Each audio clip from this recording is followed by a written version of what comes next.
Today we'll be making a very simple headphone stand out of parts you can easily find at the hardware store.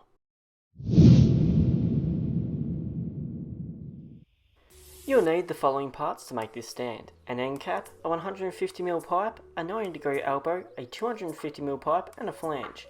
All these pieces are made out of 15mm galvanised pipe, which is easily found in any plumbing section of a hardware store. And if you add all these parts up, you can make this for under $10. It's very easy to see how we go from this to this, but if you're a little lost, let's walk through it.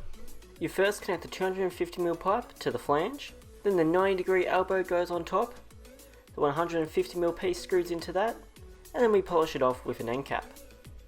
And just like that, you just made a headphone stand in its most basic form, and we did it in under 10 seconds.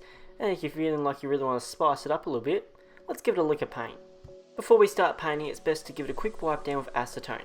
Acetone breaks down any sticky residue left over from the labels and removes any dirt and grease from the surface, allowing the paint to bind better. After all the pieces are cleaned, it's time to give the spray can a bit of a shake. This can be done simply by shaking for 1 or 2 minutes, or about 30 seconds in a spray paint can shaker like this one, which I'll show you how to make in another video.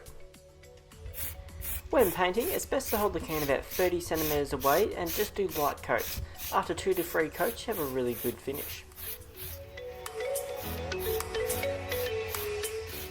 After each coat, it's always good to hold the spray can upside down and spray until no more colour comes out. This makes sure the nozzle won't be clogged for next time.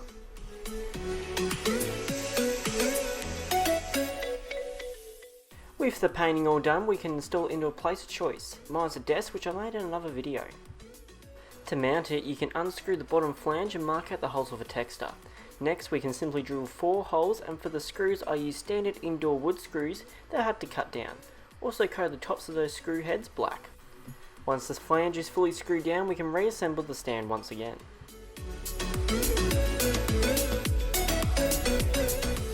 For an added feature, I picked up these wall mounted hooks and stuck them behind the stand to hold the cord when it's not in use. So that's how you can make a simple and easy headphone stand out of parts from the hardware store. If you like this build, you might like some of my others, be sure to check them out in the description below. Thank you for watching, and I'll see you next time.